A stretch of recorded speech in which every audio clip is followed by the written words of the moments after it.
Hello everyone. Today we talk about how to fix the app of freelance. We go to settings. Then we click on apps. After that we search the app freelance and we click. Then we will on for stop.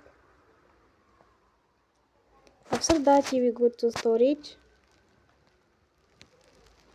Then we click on clear cache. In the end, you will turn off your phone and you will restart your phone again.